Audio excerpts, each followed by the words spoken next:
آج پھر سے میرے سر میں شدید درد ہو رہا تھا، جس کی وجہ سے میں کروٹ پر کروٹ بدلتی لیٹی ہوئی تھی۔ اپنے سر درد کے لیے دوائی بھی لے چکی تھی، مگر کسی صورت آرام نہیں آ رہا تھا۔ میں اپنے سر کو مسلسل دبا رہی تھی تاکہ کچھ دیر میری آنکھ لگ جائے اور میں سو جاؤں، کیونکہ کل میں نے کام پر جلدی جانا تھا، اور اگر میں سوئی نہ تو پھر کام پر جانے کی ہمت نہیں ہوگی۔ میری امی بھی رات 12 بجے تک میرا سر دباتی رہی تھی، مگر جب آرام نہ آیا تو میں نے ان کو زبردستی کم دیا تاکہ وہ آرام کر لیں، کیونکہ ان کو خود طبیعت بھی ٹھیک نہیں تھی۔ ڈاکٹر نے ان کو آرام کرنے کا کہا ہوا تھا۔ میں آخر کار تنگ آتی اٹھ کر بیٹھی اور اپنے بستر کے ساتھ میز کی دراز سے نیند کی گولیاں نکالیں، جلدی سے پانی کے ساتھ نگل لیں، جس کے کچھ دیر بعد ہی میرا سر کا درد تو ویسے شدید تھا، مگر مجھ پر غنودگی چھانے لگی تھی۔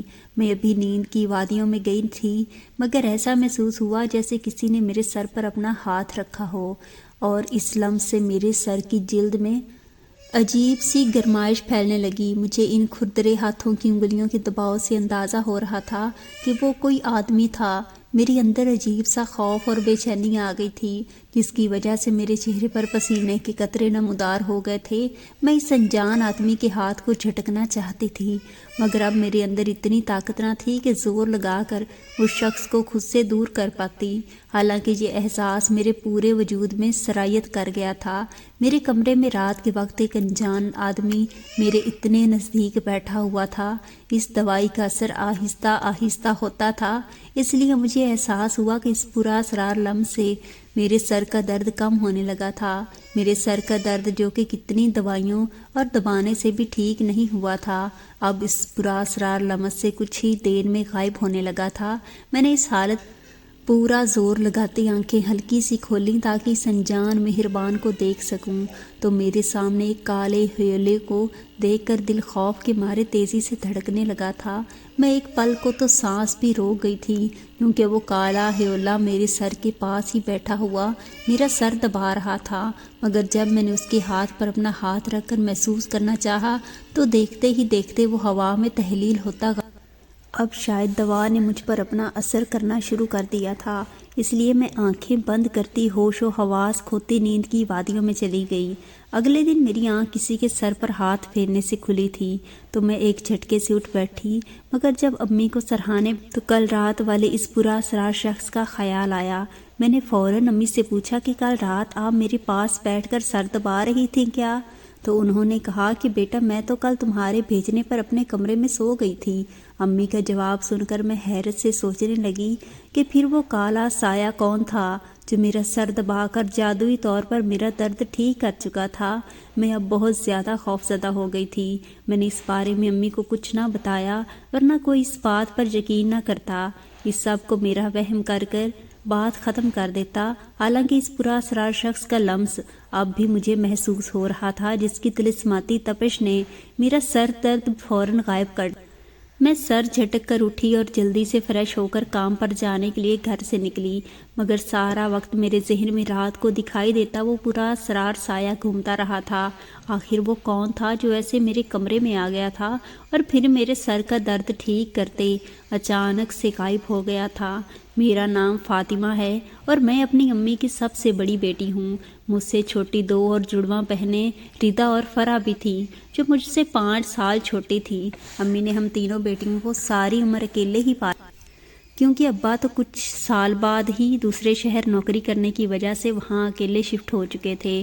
شروع میں تو وہ امی اور مجھ سے فون پر بات کر کے حال چال پوچھ لیا کرتے تھے، مگر پھر جوں وقت گزرتا گیا تو پھر وہ مہینے میں ایک مرتبہ ہی فون کر کے رسمی سا پوچھ کر فون رکھ دیتے، اور پھر ایک وقت ایسا آیا جب انہوں نے ہم سے رابطہ کرنا بالکل چھوڑ دیا تھا۔ جو مہینے کے چند ہزار خرچے کے لیے وہ بھیجا کرتے تھے، وہ بھی بھیجنا چھوڑ دیے تھے۔ امی ان سب حالات سے کافی پریشان تھیں۔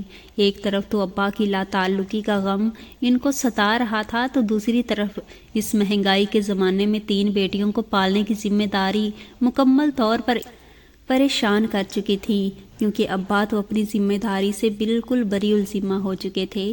اب تو محلے والے بھی امی کو طرح طرح کی باتیں کرنے لگے تھے کہ تمہارا شوہر گھر کیوں نہیں آتا، اس کو تمہاری اور بچیوں کی کوئی فکر نہیں ہے کیا؟ بعض تو یہ بھی کہتے کہ کہیں انہوں نے دوسری شادی ہی نہ کر لی۔